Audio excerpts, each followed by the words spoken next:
Bonjour à tous, bienvenue pour cette nouvelle table ronde qui a pour thème les nouvelles technos au service de la supply chain. Alors on a vu depuis un certain nombre d'années maintenant des startups, des sociétés arriver sur le marché de la supply chain, des nouvelles technos envahir un petit peu et bousculer les habitudes. On va voir aujourd'hui à travers cette table ronde comment ces nouvelles technos s'invitent donc dans les organisations supply chain et en quoi elles vont changer peut-être les organisations qui sont mise en place. Pour en parler, donc, j'ai le plaisir d'accueillir sur ce plateau Linda Merck. Vous êtes directrice commerciale France de la société Abi. Benjamin de Butey, qui est donc le cofondateur de la société DC Brain. Cédric Hervé, vous êtes directeur, on vous a accueilli récemment, directeur scientifique et cofondateur de la société Cardinal. Et enfin Patrick Remord, Head of Supply Chain Consulting de JLL France. Vous êtes donc à la fois consultant, mais aussi apporteur d'idées nouvelles, dont on en parlera tout à l'heure. Précisément, Patrick, en tant que consultant, en quoi les nouvelles technos viennent aujourd'hui bousculer les organisations supply chain ? Je crois les nouvelles technologies, elles permettent d'atteindre l'agilité. L'agilité, pendant longtemps, supply chain, c'était plus un vœu pieux qu'une réalité quotidienne. Et les nouvelles technologies d'aujourd'hui, elles nous permettent de gagner d'abord en productivité dans nos entrepôts et derrière en capacité de management et de réactivité à des données qui changent tous les jours. Ce qui est fabuleux dans ce métier, c'est qu'on a un métier qui est fait d'aléas. Et donc, au quotidien, les supply chain managers gèrent des projets stratégiques, mais en même temps doivent faire face à des aléas. Et aujourd'hui, la technologie nous aide à réagir en face des aléas et permet également des meilleures décisions stratégiques. Donc on coche énormément de cases avec la technologie. On vit vraiment une époque formidable. Donc merci pour cette introduction. Je vais vous demander de bien vouloir vous présenter de façon à ce que les gens qui nous regardent sachent précisément qui vous êtes et quelle société vous représentez, en commençant peut-être par Linda. Merci. Oui, donc moi je suis Linda Merck, vous l'avez dit, directrice commerciale pour Abi France. Donc Abi, on est éditeur de logiciels et on fournit des solutions de digital intelligence. Ça veut dire qu'on va aider nos clients à digitaliser leurs processus, automatiser le traitement de certaines tâches à faible valeur ajoutée et leur permettre aussi d'exploiter la donnée pour pouvoir suivre ces processus et pouvoir les analyser, les superviser et donc les optimiser. Donc Abi, ça fait 30 ans qu'on existe, on est présent dans 14 pays aujourd'hui et on compte plus de 5000 clients dans le monde à travers différentes industries, que ce soit la banque, l'assurance, mais également transport et logistique et la supply chain. Plus récemment, sans doute, que dans les... Enfin, vous êtes arrivé dans ce secteur, je dirais, plus récemment, peut-être que dans l'industrie, où vous étiez déjà présent depuis 30 ans. Oui, tout à fait. Et on va dire que ça fait 4-5 ans qu'on est dans le monde de la supply chain. Aujourd'hui, on compte de très grands clients, quelques DHL, Kuehne+Nagel, avec qui on travaille justement dans l'optimisation de leur supply chain à l'échelle mondiale, avec par exemple 80 sites chez Kuehne+Nagel. D'accord. On reviendra tout à l'heure en détail sur ce que vous faites. Oui. Cédric, donc Cardinal. Donc Cardinal, déjà Cédric Hervé, donc moi j'ai cofondé Cardinal avec mes associés il y a maintenant 5 ans, en 2015 à peu près. Moi, pour moi-même, donc je suis titulaire d'un doctorat en mathématiques appliquées et chez Cardinal, on s'occupe de construire en fait une plateforme SaaS d'optimisation de la logistique, plutôt sur le dernier kilomètre. On va être capable de traiter les problématiques vraiment d'optimisation de tournée très opérationnelle au jour le jour et de remonter la chaîne un peu aussi jusqu'à une optimisation plus tactique, à une vision 3 mois quand on cherche à dimensionner son réseau très local, son agence, etc. Donc aujourd'hui, Cardinal, c'est encore une jeune pousse, j'ai envie de dire. On a une vingtaine de collaborateurs sur Paris et quelques clients principalement français, même si on commence à s'étendre en Europe également. D'accord, merci. Benjamin ? Benjamin de Butey, DC Brain. Donc moi je suis un des cofondateurs de DC Brain. Chez DC Brain, on produit une plateforme SaaS d'optimisation de flux pour les opérateurs, les prestataires logistiques. On travaille avec des transporteurs ou avec des prestataires intralogistiques pour optimiser l'ensemble des flux, que ce soit sur la partie middle mile, donc on est complètement complémentaire de Cardinal, ou que ce soit l'ensemble des flux dans les entrepôts. Aujourd'hui, on est aussi une petite structure, on est une trentaine d'employés. D'ailleurs, on va doubler la taille d'effectifs d'ici 1 an. Et on travaille en France et à l'international avec des gens comme Steph ou Daher pour aller optimiser au final leur empreinte environnementale, leur coût de transport, leur coût intralogistique. DC Brain, ça fait référence à l'intelligence artificielle, j'imagine que c'est un petit Voilà. peu le cœur du réacteur. Le cœur du réacteur, il est basé sur un mix entre des jumeaux numériques sur lequel on va greffer des modules d'optimisation liés à l'intelligence artificielle. Bon, l'intelligence artificielle, c'est un terme assez vague, assez large. Peut-être pas rentrer dans la techno aujourd'hui. Mais au final, ce qu'il faut retenir, c'est que ces technologies, aujourd'hui, elles sont matures, elles sont mûres pour être industrialisables dans le monde de la supply chain. Et on aide vraiment les opérateurs de la supply chain à faire face à ce monde rempli d'aléas de plus en plus. Donc ces gens-là ont besoin d'être plus agiles, plus flexibles. Et c'est grâce à ces technos qu'ils arrivent à le faire. Merci Patrick. Alors moi, je suis Patrick Remord. Je dirige la pratique Supply Chain Consulting et Logistic Solutions chez JLL. JLL, c'est une vieille dame qui a été fondée avant la Révolution française en Angleterre. Oh. Donc il y a quelques siècles d'histoire. C'était John Slang, la salle. Hein, Alors ça a été John Slang Wooton. Ouais. Et donc aujourd'hui, c'est un des leaders mondiaux du conseil en immobilier d'entreprise. Et on a une entreprise de service qui s'intéresse à tout ce qui tourne autour de l'immobilier d'entreprise. Et en ce qui me concerne, on a une équipe d'une centaine de personnes chez JLL en France qui touchent, qui rêvent, qui dorent supply chain industrielle et logistique tous les jours dans des métiers très divers, donc des consultants en supply chain, mais aussi des consultants en construction pour aider la construction de l'immeuble, aussi des gens en informatique pour implémenter des systèmes automatisés, également des gens dans la finance. Donc on essaye d'agglomérer en fait tous les services pour accompagner nos clients de la définition de leur stratégie. On est moins middle mile, on est plus sur des points d'ancrage forts du réseau, et donc on réfléchit à où les positionner, combien en faut-il, comment les exploiter, et ensuite on accompagne nos clients jusqu'à l'implémentation des solutions avec bien sûr, si on peut, la partie immobilière qui est le cœur de notre activité. Oui. Vous êtes d'ailleurs un des rares acteurs immobiliers à vous être adjoint une activité supply chain, de conseil en supply chain. J'aime dire qu'on a montré la voie. Oui. On fait ça depuis 20 ans aux États-Unis. On l'a fait un peu plus tard en France. Ça fait 7 ans que moi j'ai vendu ma société. J'étais comme vous, j'ai été cofondateur. Maintenant j'ai ma petite boîte dans la grande. GCL. Voilà, GCL. Je suis resté maintenant, on appelle ça comment ? Intrapreneur et non plus entrepreneur.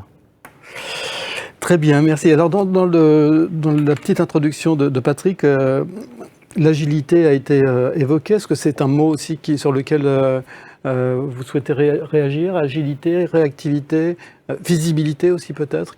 Comment vous voyez, enfin, si vous aviez un mot qui vous vient à l'esprit pour définir justement ce que les nouvelles technos apportent aujourd'hui à la supply chain, ça serait lequel ? Oui, alors je rejoins, l'agilité, c'est clé parce que en fonction de l'environnement, vous allez voir soit vous focaliser sur les réductions des coûts à un moment donné, ou être efficace ou efficient, c'est deux choses un peu différentes. Donc effectivement, les technologies, elles ont plusieurs objectifs, soit d'apporter une chose qu'on ne savait pas faire avant. D'accord. Typiquement, l'IoT va permettre de pouvoir monitorer ce qui se passe dans les entrepôts, par exemple, ou pouvoir automatiser ce qu'on faisait déjà de manière manuelle et qui a très faible valeur ajoutée. Donc là, nous, on se focalise beaucoup sur ce type d'action, c'est-à-dire on aide nos clients à réduire des tâches qui sont à faible valeur ajoutée et donc libérer du temps. Et quand on libère du temps de ces ressources, ça leur permet de prendre des décisions, d'être plus agiles et d'être plus réactifs au lieu d'être plutôt transactionnels et d'être plus proactifs dans leur travail. Oui, Cédric, oui. Je suis assez d'accord avec ça, effectivement. Nous, on distingue vraiment de use case, d'application de la technologie, de l'IA au sens large, mais vraiment de la technologie en supply. Il va vraiment y avoir l'automatisation de ce que vous disiez, Linda, c'est-à-dire la faible valeur ajoutée, des choses qui sont faites de manière manuelle, et où vraiment la techno amène une capacité d'automatisation H24 tout le temps, avec plus de précision, moins d'erreurs. Et puis il y a aussi tout un pan de la décision en supply qui est vraiment de la décision humaine à très haute valeur ajoutée.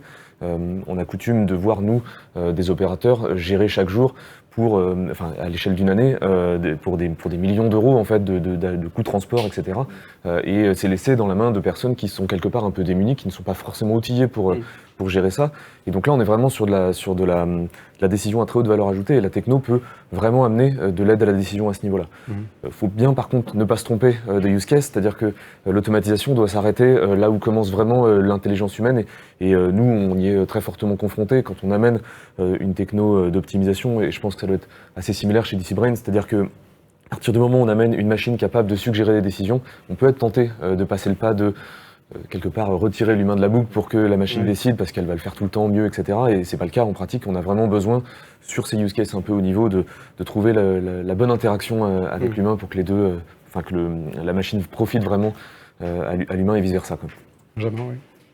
Je suis entièrement d'accord avec ce qui vient d'être dit. En fait, le monde de la supply aujourd'hui, c'est un monde qui doit complètement changer de paradigme. Donc, c'est-à-dire qu'il y a de plus en plus de contraintes réglementaires, il y a de plus en plus de contraintes clients. Donc, globalement, les opérateurs dans la supply chain doivent faire mieux, plus vite, moins cher, avec plus de contraintes, etc. Donc, c'est assez compliqué. Et l'autre point clé, c'est que c'est un monde qui est très peu informatisé. On ne parle même pas de digitalisation dans le monde de la supply. Les budgets informatiques rapportés au chiffre d'affaires dans le monde de la supply sont les plus faibles dans tous les secteurs confondus. Donc aujourd'hui, ils doivent faire un saut un peu quantique en termes de technologie. Ils doivent passer d'un monde très manuel, sous Excel, avec beaucoup d'empirisme, beaucoup d'expertise, à un monde beaucoup plus agile, beaucoup plus flexible, basé sur des technologies du coup plus modernes. Mais la bonne chose, c'est qu'ils sont pragmatiques. Si ça marche, ils déploient, et si ça marche, ils industrialisent. Quelque part, ils n'ont pas peur des nouvelles technologies. Et donc, c'est ça qu'on apporte aujourd'hui à ces gens-là. Très bien. Je rappelle à ceux qui nous regardent que vous pouvez poser vos questions dès maintenant via le chat. Et bien entendu, ça fera l'objet de la réponse de nos intervenants en fin d'émission. Je disais en introduction, ces nouvelles technologies, ces nouvelles sociétés ont apporté incontestablement quelque chose, des modifications, des transformations à la supply chain.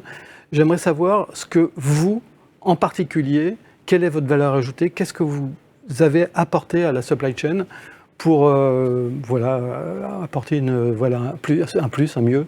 Linda? Alors oui, comme je disais en introduction, donc nous on est éditeur de logiciels. Et au niveau de la supply chain, on a vraiment deux corps de métier. Le premier, ça va être, on l'a dit tout à l'heure, Benjamin le disait, c'est encore un peu, on va dire, old-fashioned, la supply chain, avec beaucoup d'intervenants. On a les clients, les fournisseurs, les sous-traitants. Quand on parle de transport à l'international, les services douaniers. Et on est encore toujours surpris de voir le nombre de documents entrant dans l'organisation qui sont nécessaires à la transaction de la supply chain.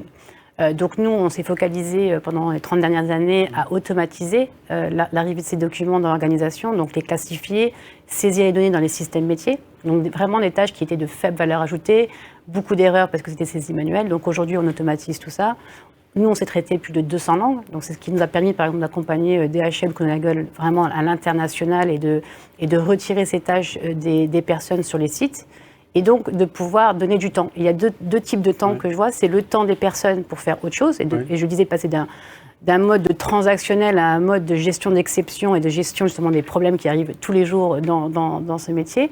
Et également un temps de traitement. Parce qu'aujourd'hui, les temps de traitement de ces documents ont été accélérés. On avait un client qui est passé de 40 minutes à 4 minutes des services douaniers. Et donc, d'éviter les risques d'avoir de la marchandise bloquée en douane plusieurs jours. Donc, on apporte vraiment de l'efficacité avec des technologies simples de prise en main et donc de pouvoir accompagner aussi leurs équipes. Ça, c'est important, c'est quand on parle d'automatisation. C'est après d'accompagner les équipes pour le changement de leur rôle et de leur job. L'autre axe aussi qui est important pour nous, sur lequel on s'est penché récemment, c'est que lorsqu'on automatise ces tâches, on va déclencher un processus dans le système, donc quel que soit le niveau de la supply chain, c'est qu'est-ce qui se passe. Et beaucoup de clients, quand ils veulent mettre n'importe quelle technologie, la première question, c'est qu'est-ce que j'ai aujourd'hui et qu'est-ce que je vais avoir demain. D'accord ? Et donc, on met en place des solutions qui vont permettre d'utiliser les données des systèmes pour pouvoir donner une représentation exacte des processus et donc identifier où sont mes goulets d'étranglement, où sont les axes d'amélioration et quelle technologie je peux mettre en place pour améliorer, mais également quelle organisation je dois changer pour améliorer mon process. On a un exemple où un client, on avait mis cette solution en place. Alors récemment, il y a eu beaucoup de click and collect dans la supply chain. Et ils avaient identifié que certaines commandes n'étaient pas livrées et qu'ils n'arrivaient pas à atteindre leur SLA. Donc en mettant cette solution, on a su identifier et on a su alerter en amont les différents acteurs pour, on va dire, réduire le nombre de commandes qui n'étaient pas livrées en temps et en heure. Et donc ce qui est important, ce que je vois dans l'ensemble, c'est on s'est vraiment focalisé sur capturer la donnée entrante et ensuite être capable d'analyser cette donnée qui est dans vos systèmes pour donner de l'information. Et encore une fois, c'est d'aider les opérateurs dans la décision, de les aider en retirant des tâches à faible valeur ajoutée, mais c'est vraiment de donner plus de pouvoir, on va dire, entre guillemets, aux opérateurs. D'accord. Vous avez cité des clients qui sont des grandes sociétés. Est-ce que c'est une techno qui est accessible aussi à des sociétés plus petites? Tout à fait, oui. On a des compagnies qui vont des petites aux grandes entreprises. Quand je parlais tout à l'heure de DHL et de Cones, ce sont des noms qui sont reconnus, donc c'est plus simple. Mais on a aussi des compagnies beaucoup plus petites qui utilisent nos solutions, puisque tout est proportionnel à l'utilisation. Ouais. C'est quoi la taille critique pour pouvoir avoir accès à cette technologie? Alors, même quand on est une ETI, on peut... Tout à fait, oui. Parce qu'aujourd'hui, on a aussi, on parle de technologie, on a tout ce qui va être le cloud, qui va permettre de réduire les coûts de mise en place et qui permet d'être accessible à des petites entreprises. Donc l'idée, une grande entreprise va peut-être mettre tout dans leur système, prendre en charge le coût d'implémentation. Et on a bien sûr développé des solutions cloud qui sont beaucoup plus accessibles aux petites entreprises. Donc l'idée étant bien d'éviter les tâches rébarbatives et d'affecter des collaborateurs sur des tâches à valeur ajoutée plus que de réduire les effectifs, quoi, en fait. Ah oui, tout à fait. L'objectif étant vraiment de se dire qu'est-ce qu'on ne peut pas faire aujourd'hui. Et j'ai un exemple aussi d'un client, Costen, qui est moins connu, mais qui disait, en mettant les solutions en place, ils ont économisé 2 heures par personne. Et la question, c'était que feriez-vous si demain, vos employés avaient 2 heures de plus par jour? Quel projet aujourd'hui vous ne faites pas parce que vous n'avez pas les ressources, mais que vous pourriez faire demain? Et ça, c'est aussi ça, c'est-à-dire on va retirer des choses et on pourra faire des choses qu'aujourd'hui on ne sait pas faire. Et ça, c'est important.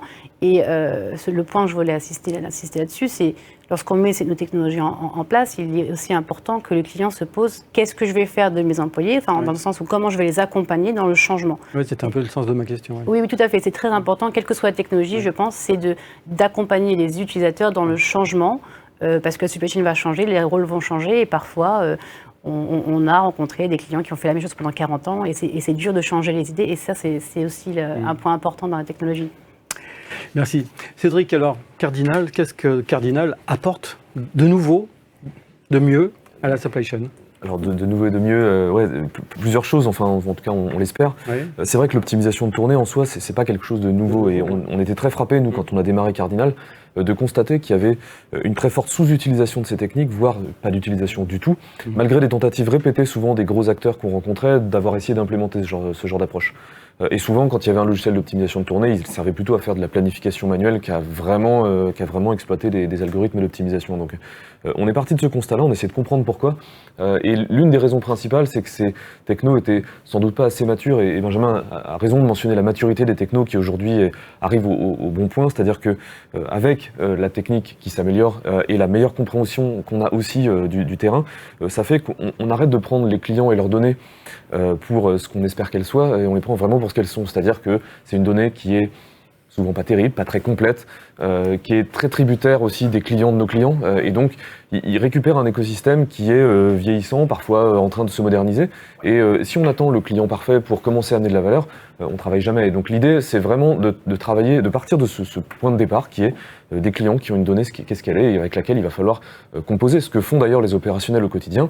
Ils ont une grosse gestion de l'aléa. Une forte partie de l'aléa finalement provient de l'inexactitude de la donnée un peu polluée, de la donnée inexacte, etc. Et ils gèrent ces aléas au fil de l'eau parce qu'ils savent les choses dans la tête. Et donc, si on veut digitaliser un processus, à un moment donné, soit on attend que la donnée soit parfaite, soit on commence à travailler quand même. Et ça suppose, si on veut travailler avec une donnée imparfaite, des systèmes qui sont capables de réagir en live à ce qui se produit et qui sont capables aussi de s'intégrer dans des processus existants et qui vont pas arriver avec une approche normative trop forte. La plupart des outils d'optimisation de tournée aussi font l'hypothèse qu'à un moment donné, on est capable d'avoir la donnée pure et parfaite, de la donner à un algorithme qui, tel un oracle, vous apporte la vérité révélée sur le meilleur planning de tournée possible. Et ça marche pas en pratique, c'est jamais vrai. 10 minutes après, de toute façon, le contexte a changé, il y a des choses qui évoluent. Donc l'idée de Cardinal, c'est de se dire, on abandonne l'idée de faire une optimisation parfaite, ça n'a aucun sens. Se battre sur la performance des algorithmes, c'est un débat qui vraiment est un débat de technicien, mais qui n'a aucun intérêt pour l'opérationnel. Et donc on va se dire, plutôt que de simplement se battre sur les quelques pouillèmes de pourcents qu'on peut faire de mieux que le concurrent, on va plutôt essayer d'apporter l'optimisation au bon moment et au bon endroit. Et donc on démarre, nous, l'optimisation à partir du moment où il y a le premier ordre, le premier colis, la première opération à planifier, qui rentre jusqu'au moment où la dernière opération a été réalisée. Et pendant ce temps-là, chez Cardinal, on va être en train d'optimiser en continu. Et c'est vraiment le concept clé, alors qui pose des contraintes techniques extrêmement fortes de notre côté, mais à la limite, ça c'est notre problème. L'idée, c'est de plutôt être capable d'être présent vraiment à chaque étape du processus du client, quel qu'il soit. Et donc on se plug là-dessus, ils nous alimentent avec leurs données, ils les corrigent au fil de l'eau parce qu'ils ont énormément de problématiques comme ça, et nous on réagit, l'optimisation passe son temps à suggérer. Et ça c'est le deuxième point important, c'est-à-dire qu'on ne considère pas que la réponse de nos algorithmes est la réponse, et qu'à la limite s'ils ne la font pas, c'est qu'ils n'ont rien compris ou quoi, c'est plutôt que s'ils ne la font pas, il y a sans doute de bonnes raisons pour lesquelles ils veulent modifier les choses, et des bonnes raisons il y en a plein, et il n'y a que ça en fait, souvent, dans la tête des opérationnels. Notre super tournée là, qui a l'air super optimisée, on va pas la faire comme ça parce qu'effectivement ce chauffeur par exemple a eu des mots avec tel client et qu'on veut peut-être calmer le jeu, etc. Ça c'est des choses qu'on trouvera dans aucune base de données et pour autant ça rend cette tournée infaisable. C'est hyper critique de ne pas envoyer ça vous permet de rafraîchir la base de données, c'est-à-dire que toutes ces informations-là sont rentrées ensuite dans la base de données ou alors pas telle quelle, c'est-à-dire qu'on ne va pas demander à l'opérateur de nous dire il y a eu un conflit, mais plutôt de nous dire non, ce truc-là, votre tournée globalement me va bien, mais ce truc-là, ce point-là visité par ce chauffeur, je veux pas. Et donc j'interdis juste ça, et le système par rapport à ça est capable de réagir et de proposer d'autres tournées, donc il va le faire par un autre, ça peut-être des modifications de proche un proche un peu globales, et on gère avec ça aussi l'avancement du processus, parce qu'évidemment, quand on démarre la planification en amont, à un moment donné, il faut bien charger les camions, il faut partir. Et donc, ce qui est chargé dans les camions, on ne peut plus y toucher, etc. Et donc, le système est capable aussi de gérer la rigidification avec le temps des décisions qui sont prises sur le terrain. Et donc, quand on arrive vraiment à fortement connecter le système avec le terrain, on a vraiment quelque chose qui... on ne peut pas vraiment parler de jumeau numérique, mais qui en tout cas vraiment va être la vision déportée, optimisée en continu d'un planning avec lequel finalement l'opérateur va interagir. Et j'en viens à mon point qui est de dire que le changement principal qu'on apporte pour les opérationnels, c'est que, et qui est à notre sens, la condition sine qua non pour qu'on arrive à transformer la supply chain de manière durable, c'est de les faire passer d'un rôle d'opérationnel où effectivement c'est très empirique, c'est très manuel souvent, et donc il y a beaucoup de temps passé à faire des choses à très faible valeur ajoutée, de les faire transitionner progressivement d'un statut d'opérationnel à un statut d'analyste opérationnel.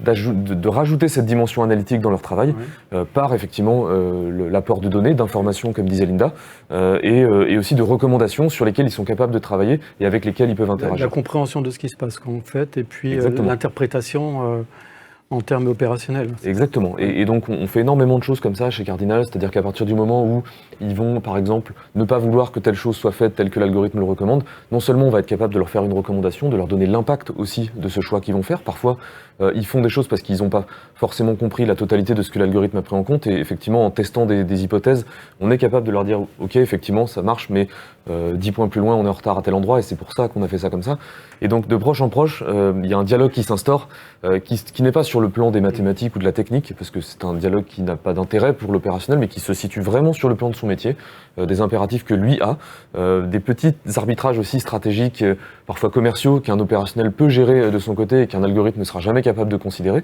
Et donc, vraiment, il amène son input, et l'essentiel, c'est de permettre à la machine d'y réagir et de suggérer des recommandations pertinentes en fonction de ce qui nous amène. Merci. Benjamin, donc même question. Qu'est-ce que DCBrain a apporté depuis 4 ans, 5 ans que vous existez ? Alors, juste avant de rentrer dans DCBrain, je vais rebondir sur ce que vient de dire Cédric, parce que je trouve ça très vrai. Et en fait, il y a aujourd'hui un écosystème et des prérequis qui existent qui permettent de déployer ces technologies. Et en fait, il y a des convictions qui émergent. La première, c'est que la donnée n'est jamais parfaite, elle ne sera jamais parfaite. Et ça, les acteurs, que ce soit des prestataires ou des clients, ont mis du temps à le comprendre. Et donc aujourd'hui, effectivement, on développe des processus qui permettent de contourner ce problème-là. La deuxième, c'est que l'IA, la big data, etc., c'est pas magique. C'est pas je déploie un algo et bim, tous les problèmes sont résolus. Il y a un peu de temps, c'est pas si simple que ça, entre guillemets. C'est pas une solution parfaite et magique. Ça, c'est le deuxième point. Et puis le troisième point qui est très vrai, c'est que ces technos, elles doivent être utilisées directement par les opérationnels terrain. Ils doivent s'en emparer, on doit les intégrer, les utilisateurs, dès le début dans le déploiement de ces solutions. Donc, je voulais juste rebondir sur ce que venait de dire Cédric. C'est une très bonne synthèse, et puis avec cette notion de temps réel aussi, je pense que ça induit forcément, puisque on travaille plus sur de la planification, mais vraiment sur de la réaction à chaud, en temps réel, en fonction de tous les aléas et de toutes les modifications qu'on peut rencontrer. Et c'est ça qu'on apporte chez DCBrain. Au final, le monde de la supply, si je résume, c'est un monde très volatile, peu prévisible.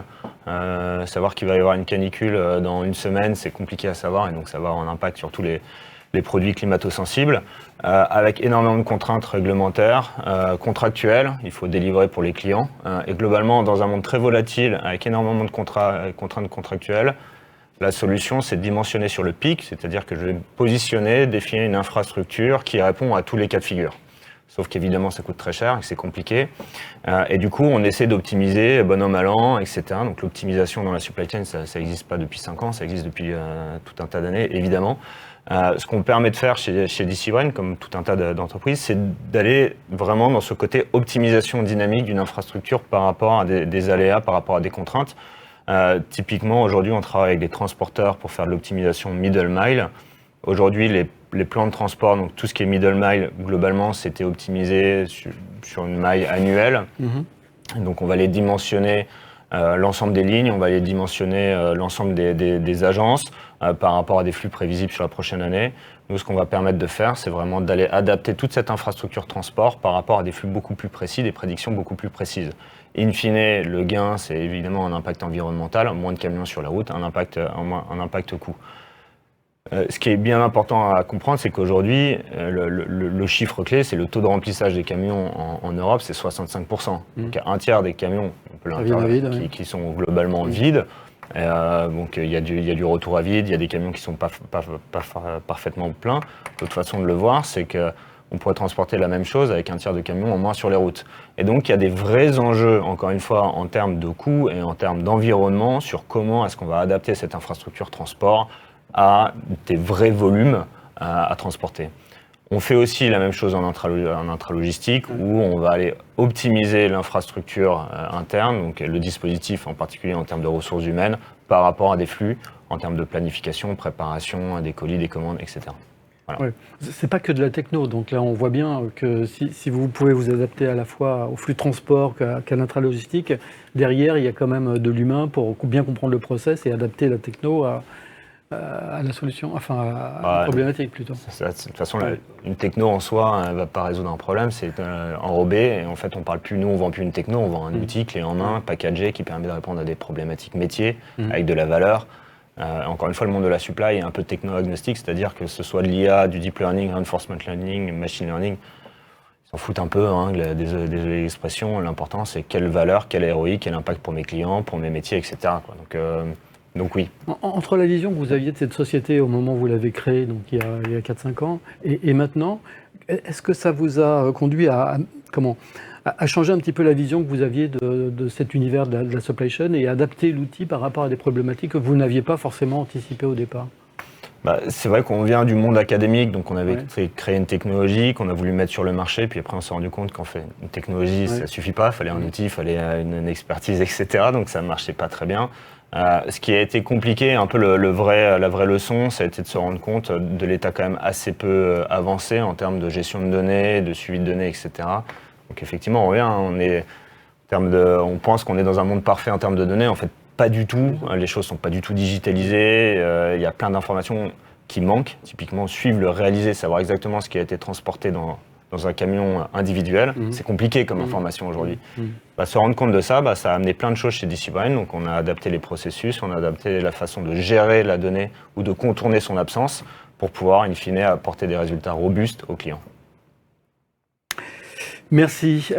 Patrick Remord. Donc Patrick, on l'a dit tout à l'heure en introduction, JLL, c'est une société qui est plutôt connue à l'origine dans le domaine de l'immobilier. Après, il y a eu cette activité conseil en organisation. Et là, vous lancez quelque chose de tout à fait nouveau et je trouve assez révolutionnaire, qui est en fait un petit peu le mariage des deux, c'est-à-dire une technologie qui associe à la fois conseil en organisation et puis le conseil en immobilier. Oui, c'est ça. Vous pouvez nous en parler? Oui. La première innovation, effectivement, ça a été de mettre les gens ensemble.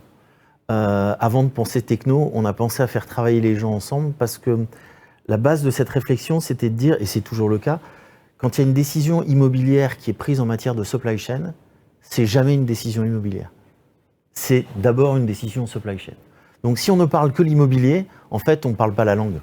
On ne parle pas la langue des gens qui décident, qui pensent et qui imaginent les réseaux. On ne comprend pas, on se contente d'exécuter. Donc la première innovation, ça a été de mêler ces deux mondes-là et de dire c'est ensemble on va donner de meilleurs conseils immobiliers aux acteurs de la supply chain en mélangeant ces deux mondes-là.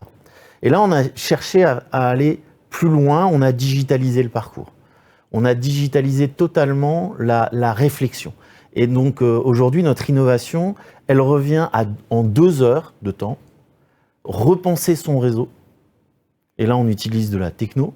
On bouge des points, des éléments essentiels du réseau. On recalcule en live, en bougeant les entrepôts, en bougeant les différents maillons de la supply chain, les coûts, le niveau de service et l'empreinte carbone.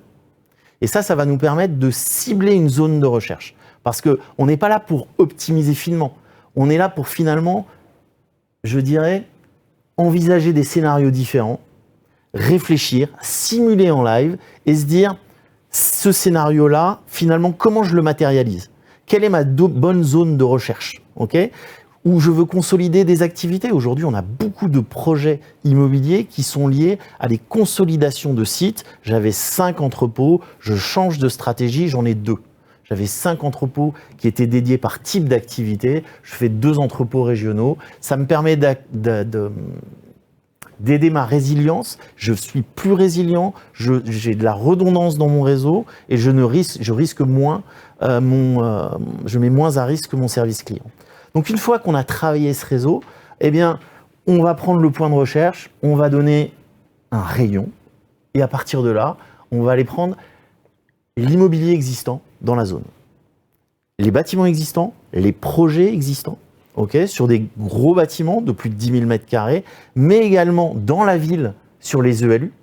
Et là, on a un tout nouveau monde qui nous arrive avec les dark stores, les dark kitchens, les Dija, les Gorilla et autres acteurs. Et pour nous, c'est extraordinaire parce que le monde de la supply n'avait pas l'habitude de chercher 80 sites de 200 m² dans Paris. Et là, ça mélange ces deux combinatoires. C'est le réseau dynamique. Dès que je trouve un site, je dois recalculer mon réseau pour rechercher les prochains. Et donc, on combine ça dans la salle. C'est ce qu'on fait. Donc, des ELU, on a des ELI à disposition, des locaux d'activité pour l'industriel, des locaux logistiques et des terrains pour les gros projets de construction. Et là, on va maintenant rentrer dans l'aide à la décision et on va combiner des données macroéconomiques, des données de détail sur les sites, mais également de la visite virtuelle. Et l'idée, c'est dans ce studio, dans cette salle immersive, pouvoir visiter les sites, les comparer et comparer leurs caractéristiques. Et faire un choix finalement éclairé en disant j'avais tel gabarit que je recherchais, plutôt dans telle zone, je regarde mes problématiques d'embouteillage, mes problématiques de mise à disposition de moyens de transport. Si je suis dans une activité e-commerce, j'ai besoin de connaître mon parcelle carrier, et savoir où il est, où sont ses points d'induction. Donc je les ai mappés, je mesure les distances, je travaille avec le client sur la bonne localisation. Et à la fin, on va mélanger les caractéristiques des biens immobiliers qu'on a sélectionnés, qu'on a travaillés, avec les caractéristiques du projet. Et là, on revient dans le monde du conseil. Et finalement, qu'est-ce qui fait un bon projet? C'est un bon mariage entre une solution immobilière, un timing et des contraintes de projet.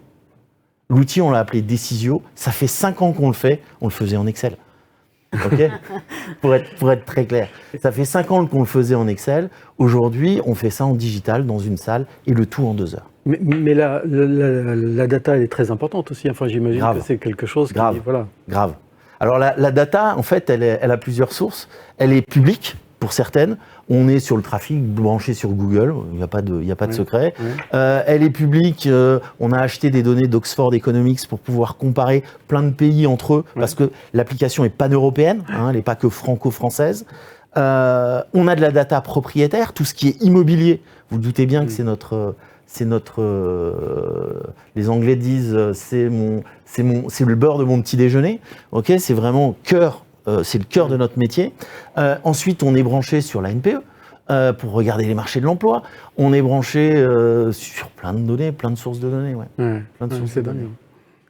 Quand je vous entends, ce qui me vient à l'esprit, c'est que tout bouge, et qu'aujourd'hui, les sociétés qui réussissent sur ce terrain très mouvant de la supply chain sont des sociétés qui savent s'adapter le plus rapidement possible. On parlait d'agilité, c'est exactement ça, Linda. Et, par exemple, vous qui êtes justement dans le domaine des données appliquées au transport, entre autres, par exemple, le Brexit, ça a été sans doute quelque chose de considérable, enfin, un mouvement aussi.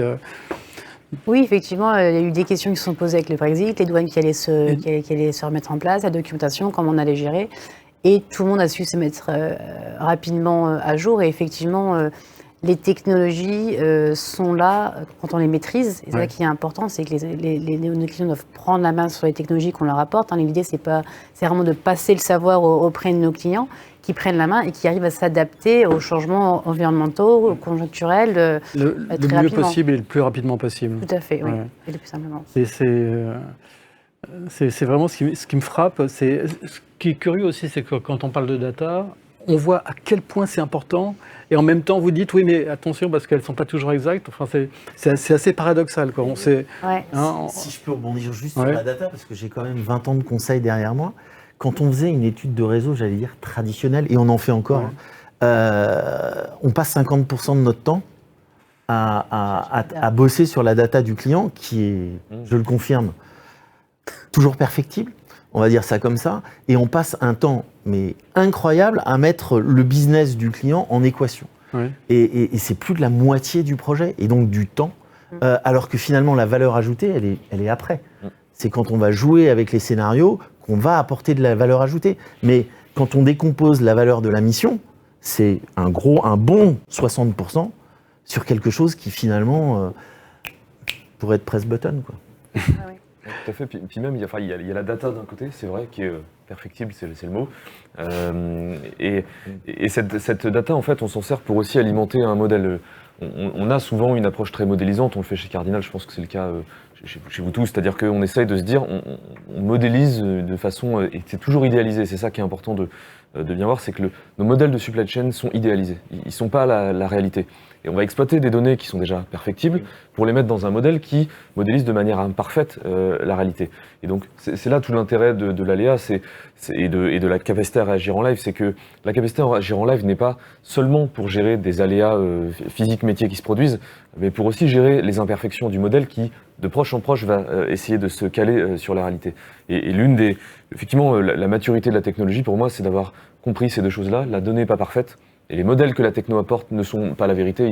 Ils travaillent sur des supply chains idéalisées qu'il faut ensuite arriver à rendre exploitables pour un humain. Et si le gap est trop grand entre la façon qu'on a de penser la supply chain dans l'outil et ce que l'opérationnel perçoit tous les jours dans son activité, on lui livre quelque chose d'inutilisable. Et la frontière est facile à franchir entre ça marche et ça marche pas, ça se fait assez vite dès qu'on commence à proposer des choses qui sont trop hors sol par rapport à ce qu'il perçoit au quotidien. Et donc il y a un vrai travail là-dessus, et l'une des façons il y a deux choix, soit on met d'énormes moyens dans la techno pour aller modéliser l'ensemble de tout ce qui est possible, etc. Soit juste on exploite l'info qui est déjà présente sur le terrain, qui est dans la tête de l'utilisateur. Et donc il y a un vrai enjeu à travailler ça très bien. Oui. Linda tout à l'heure disait on n'est pas simplement une boîte techno, quoi. Il faut vraiment une approche métier, quoi. C'est vraiment très important. Oui, c'est important. Il faut vraiment travailler avec les métiers, comprendre quels sont leurs challenges, comment la technologie peut répondre à ces challenges. Donc il y a une partie de communication. Et si je rebondis encore sur le concept de la data, et je pense qu'on voit les mêmes choses, c'est-à-dire nous on voit que les datas ne sont pas toujours propres, que parfois les clients veulent s'arrêter de faire des projets avant de tout nettoyer à la main, mais ils n'ont pas le temps de le faire parce que ça n'a pas de valeur ajoutée. Et il y a deux choses, il y a eu une époque, il y a quelques années, où c'était le big data, les data lakes, et il y a eu une obsession d'accumuler la data, sans vraiment toujours savoir ce qu'on allait en faire, la data. Et donc, on a accumulé la data, c'était dans des belles bases de données, et après, on passe des semaines et des mois à voir qu'est-ce qu'on a et qu'est-ce qu'on peut en faire. Et je pense qu'il faut prendre les choses, entre guillemets, à l'envers, c'est-à-dire qu'est-ce qu'on a aujourd'hui. Nous, on a mis des solutions en place chez des clients, donc je parlais tout à l'heure des traitements des documents, et en fait, en mettant en place l'automatisation et en faisant des rapprochements avec ce qu'on capturait sur les documents, est-ce qu'il y a un système métier, on a identifié des erreurs. Ce qui s'est passé, c'est qu'on a enlevé le travail de transactionnel des opérateurs, on est passé sur une gestion des exceptions, Et donc, ils ont pu, au fur et à mesure, nettoyer cette base de données, la mettre à jour. Et je pense que c'est important que les gens se focalisent non pas sur l'accumulation de la data ou la propreté, mais vraiment de l'exploitation de cette donnée dans le travail des jours, chaque jour. Cédric, par exemple, si on prend un cas précis, vous avez annoncé hier un accord avec un parc logistique. Est-ce que vous pouvez nous expliquer ce que vous faites et pourquoi vous avez justement établi ce partenariat avec ce parc logistique? Alors oui, le partenaire en question, c'est Yvalet, qui effectivement travaille dans l'immobilier, donc j'imagine que vous devez bien connaître. Très bien, Ouais, j'imagine. Et donc l'idée du partenariat, c'est qu'effectivement, eux, ils amènent cette compétence immobilière et ils aimeraient apporter plus à leurs clients. Et plus, c'est de l'intelligence sur la façon de dimensionner. C'est vrai que nous, on a au-delà de l'optimisation très opérationnelle, très live de tous les jours, on a aussi une capacité à amener de l'optimisation dans le temps un peu plus long. J'en parlais au début. On va être capable, à partir d'historique de commandes ou d'historique de flux, là aussi de dimensionner des secteurs de livraison, etc., qui peuvent ensuite être utilisés par la personne qui va opérer ces livraisons dans l'entrepôt pour bien dimensionner et organiser le dépôt. Donc le sens du partenariat, il est là.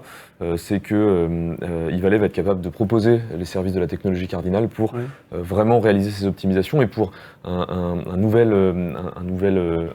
quelqu'un qui s'installe en fait et qui cherche à savoir un peu comment faire, il va pouvoir avoir à l'avance une visibilité sur les moyens qu'il va falloir engager dans le dépôt, quoi. Ouais, c'est étonnant ce mariage entre l'immobilier, là encore, et puis la techno.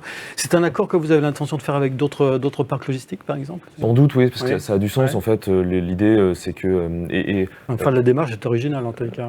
Ouais, bon, je pense que ça te connaît pas, mais c'est souvent le cas avec les bonnes idées. Donc, mais c'est oui, parce que effectivement, il y a déjà le marché de l'immobilier aujourd'hui, il est en pleine explosion, et donc ça a du sens, et les questions vont se poser de plus en plus pour les opérateurs de savoir comment bien organiser localement. Et puis il y a aussi toute cette mutation où on migre parfois des très gros entrepôts de très très lointaines banlieues à des micro-entrepôts en centre urbain pour là aussi être capable d'opérer une livraison last mile qui devient de plus en plus contrainte par la régulation et aussi des engagements clients qui grimpent en flèche, quoi. Et donc là-dessus, il y a aussi besoin d'accompagnement, et donc à notre modeste niveau, en tout cas sur la partie juste techno-optimisation, on essaie d'apporter des bribes de réponse pour aider les acteurs. Benjamin, vous avez dit tout à l'heure que vous étiez parti du monde académique. Comment on fait justement quand on part du monde académique pour ne pas être hors sol et pour ne pas être déconnecté justement du terrain? Comment on s'adapte à ces...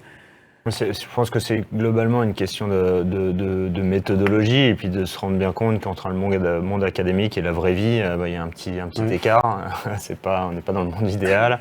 Les données sont pas forcément de très bon niveau. Il n'y a pas forcément tous les prérequis pour travailler. Donc, moi, je pense qu'il y a un aspect techno, c'est-à-dire premier aspect, c'est technologique, c'est-à-dire typiquement sur le manque de qualité de données, comment réussir à filtrer la donnée en temps réel. Donc nous, on a beaucoup travaillé sur ce sujet-là avec DCBrain pour, au final, pouvoir prendre une décision en temps réel. Est-ce que j'utilise cette donnée ou pas pour des questions de robustesse. Donc on va dégrader la performance d'un modèle, mais pour qu'il soit plus robuste, donc en sortant des données qui ne seraient pas de bonne qualité.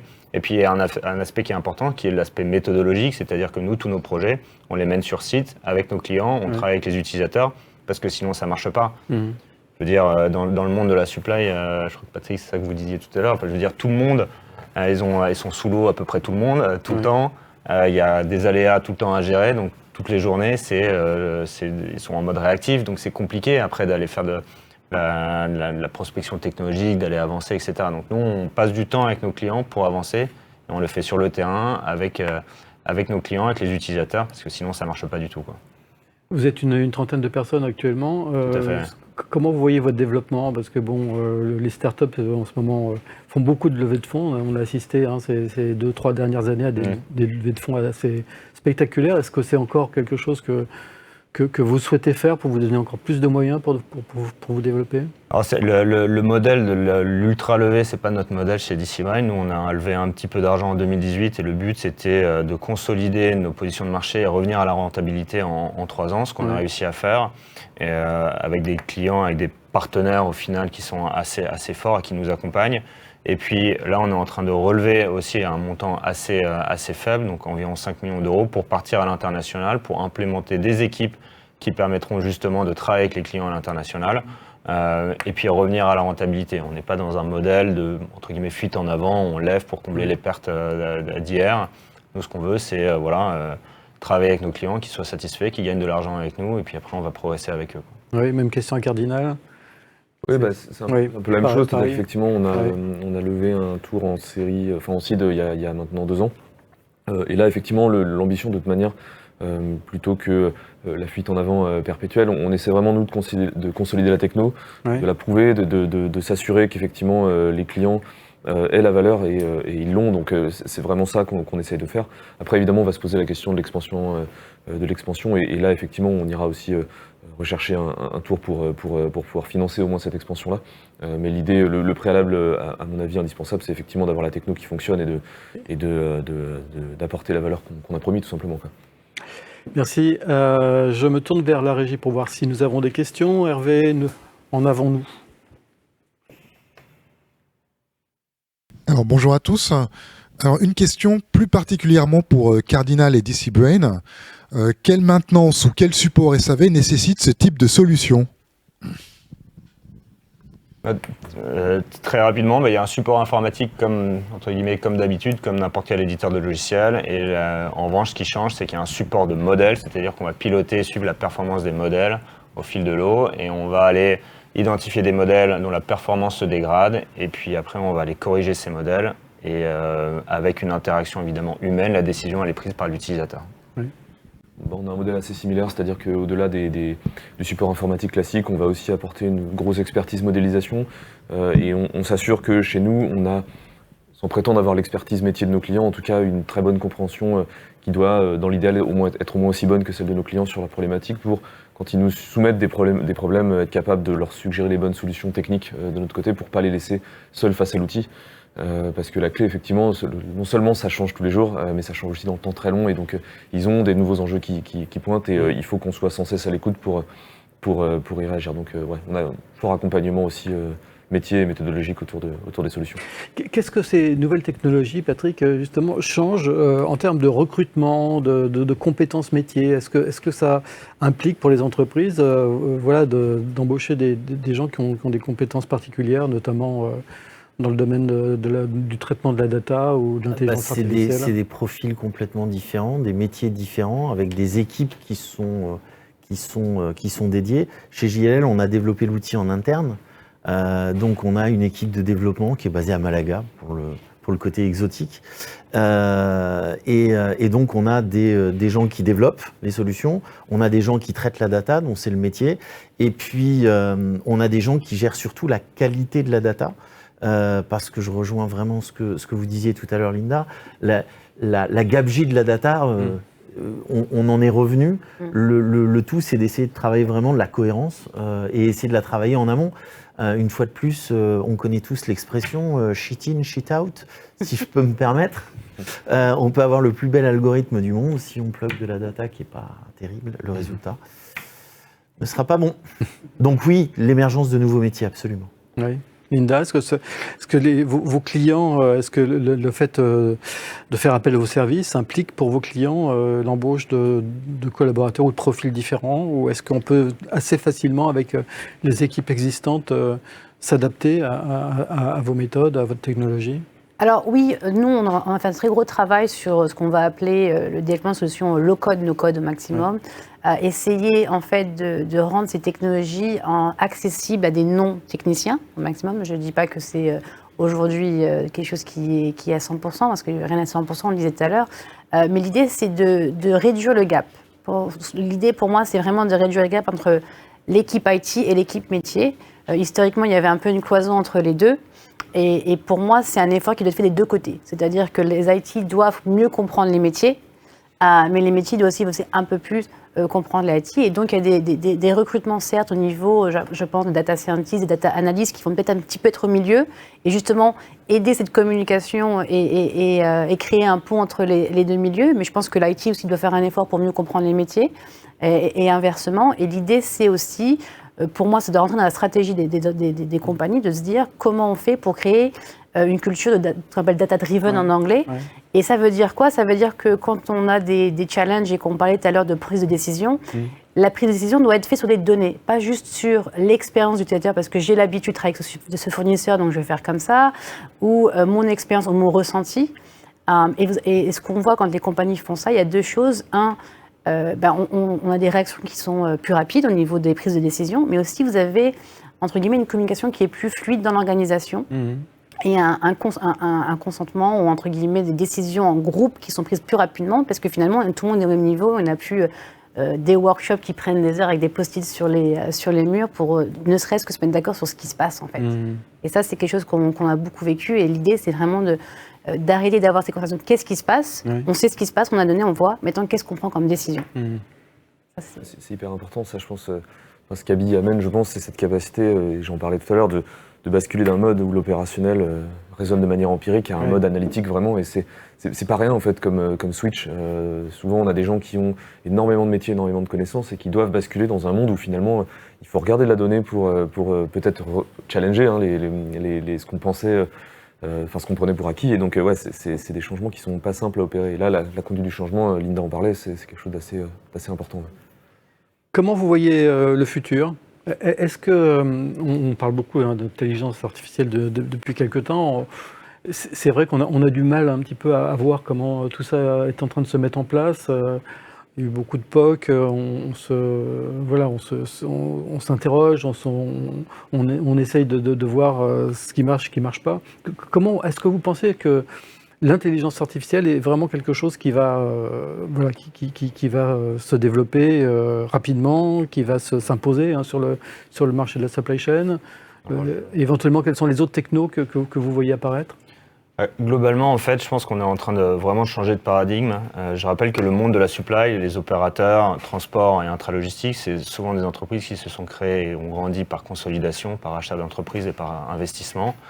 Et je pense que ce mouvement il va s'accélérer et les champions de demain, ça sera les groupes qui ont réussi à investir, à intégrer ces technologies parce que, et je rappelle aussi, c'est un monde un peu de centimiers, les marges opérationnelles ne sont pas très élevées et donc à partir du moment où une entreprise a réussi à intégrer une techno qui permet, ou un outil, ou des façons de faire qui permettent d'augmenter ses marges, ne serait-ce que de quelques pouillèmes, ils vont réussir à avoir un vrai avantage concurrentiel sur le marché et vont pouvoir continuer à se développer et du coup racheter d'autres entreprises. Donc je pense qu'aujourd'hui, on est vraiment à un tournant. Il y a des entreprises de la supply chain qui vont intégrer ces technos, IA, Big Data, Machine Learning et autres, IoT. Enfin, il y a tout ce champ de la technologie qui permet la digitalisation, l'informatisation, l'automatisation et au final l'amélioration des marges et qui vont être, encore une fois, qui vont gagner la compétition, la concurrence, en intégrant ces technos. Quoi. Ouais. Et il y en a d'autres qui vont disparaître certainement. Et il y en a d'autres qui vont disparaître, très clairement. Ouais. Je dirais juste en complément que les enablers technologiques qui sont là, oui, ça va être des facteurs de différenciation, mais il y a quelque chose qui nous drive tous aujourd'hui et qui sous-tend tous les projets aujourd'hui, c'est l'impact environnemental. Et en fait, ça va amener probablement à autre chose qui est la collaboration entre les entreprises. Oui. Dans le monde de la supply chain, c'est assez particulier. Par essence, on est des gens qui collaborent avec des gens en amont, des gens en aval. Par contre, la collaboration entre confrères, c'est beaucoup plus compliqué, ça existe, mais c'est plus compliqué. On parlait tout à l'heure de l'optimisation des camions. Les modèles, on les connaît. Ils sont prônés depuis longtemps, l'Internet physique, l'hyper-mutualisation. Aujourd'hui, on a tous les enablers technologiques pour y arriver. On a l'impulse qui va changer les choses, qui est l'impact environnemental. Et là, je pense que ça aussi, c'est notre futur. C'est assez d'accord avec ça. Je pense que l'apport des technos d'optimisation, il est bien sûr économiquement souhaitable, mais je pense que demain, il sera environnementalement impératif. C'est-à-dire que vraiment, autant un impératif qui ne sera pas seulement éthique, moral, mais qui va devenir renforcé par la régulation, qui fait qu'à la fin, si on avait, pour livrer chaque colis, pu parcourir 1 kilomètre de moins et qu'on ne l'a pas fait, ce sera une faute. Et donc il va vraiment y avoir quelque chose qui va pousser très fortement l'intégration de ces technos et de faire que ça soit quelque chose qui... ne pas le faire sera une faute, tout simplement. Et donc il va falloir que effectivement les acteurs, en plus de l'agilité nécessaire qu'ils vont devoir acquérir pour faire face aux nouvelles contraintes du marché, parce qu'il y a ça aussi qui pousse très fort, opérer le transport il y a 20 ans et l'opérer aujourd'hui, on n'a pas du tout le même niveau de contrainte client à satisfaire. Et autant la structure d'organisation où tout est très manuel, très opéré de manière empirique, elle fonctionnait, mais il y a quand même un plafond de verre derrière. C'est-à-dire que structurellement, cette forme d'organisation ne peut pas dégager une productivité suffisante pour passer au-delà d'une certaine marche.